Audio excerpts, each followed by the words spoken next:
Hello, ladies and gentlemen. Welcome back to some Altaria coaching. Today, I'm going to be going over the map. As you can see here in Deadlock, I've got a little interactive map up. But mainly today, I'm going to be going over why pushing waves is so important. This is kind of MOBA fundamentals, so if you're going from something like League, it's going to be a lot clearer. But I think this is something important to explain and something that's very important, especially when it comes to coordinated team play and working around the map, especially early game as well. Why pushing waves is so vital. Okay, so I'm just going to draw quickly. Give a quick example first to illustrate my point.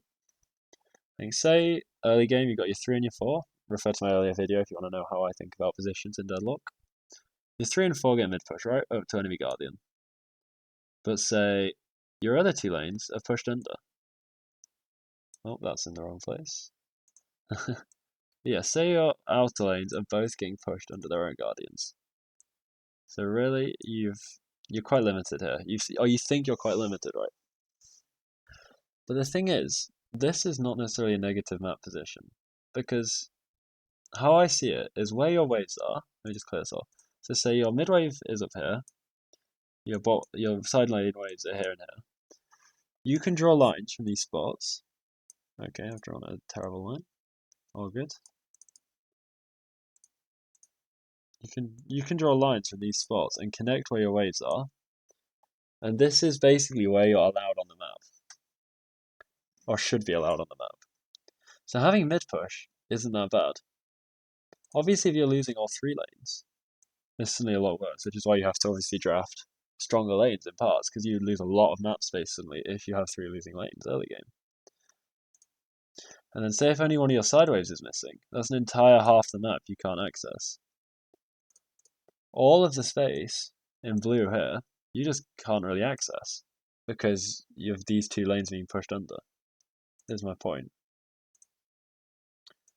So yeah, it's very, very important to have some push. And that's why I think having a 3 and a 4 in mid to enable that push, having either one of them able to take waves, so sometimes your 4 has more farm prior over your 3, as I said in my earlier video, it's really key, honestly, to how I see Deadlock being played. Because I think this mid pressure is one way you can really convert early games into positive early games, instead of just being neutral or we'll trade some farm.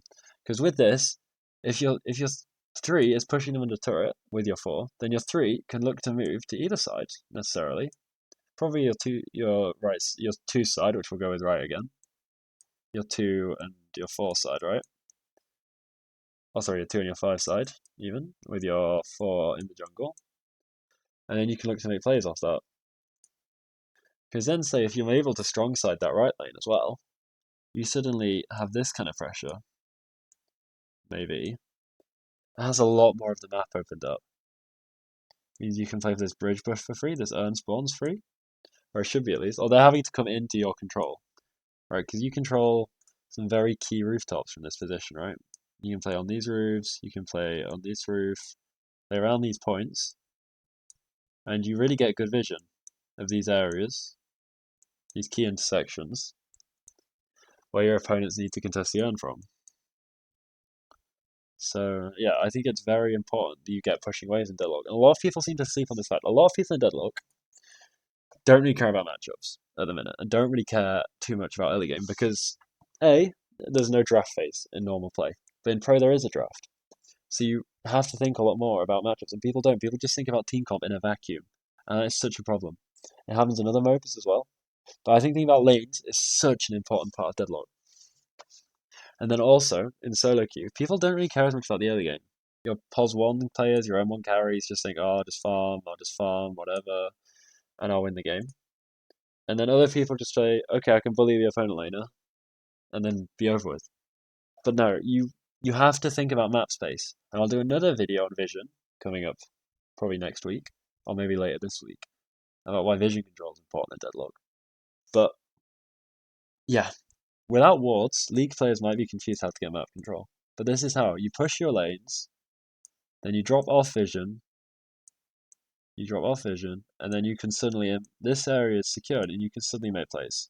You're suddenly a lot safer to make plays, because if the mid laners are both having to respond to a pushed wave, or potentially getting pressured, getting their Guardian taken, then suddenly you can get a man over here or get a man over here. And then you have an overload. You have a 3v2, 4v2, whatever. And that's a winning fight, right? So yeah, it's pretty simple stuff in concept. But applying it's difficult because suddenly you have to think about matchups. Suddenly you have to think, do I want to play this lane? But I want to get a 3 and a 4 in here, so I need frontline and mid, but how can I make that winning? Things like a Billy can apply a lot of lane pressure, right? Which is good. That's why I like having these bruisey frontliners in mid, because they do apply some early pressure. And yeah, that enables you to then get the first turn control, and first turn is so vital to get that across. So yeah, it's a short one from me today, but I think it's a pretty important concept overall. But yeah, push your lanes, push your mids. Remember, if this lane's pushed, but you say got this lane pushing as well, draw your lines. These are the areas you're allowed on the map to farm, which is good. You want 2 pushing lanes at least. I mean, 3 pushing lane, ideal world, obviously. You suddenly have all that space, you can make whatever play you want, you're winning the game. But you're not always going to have that.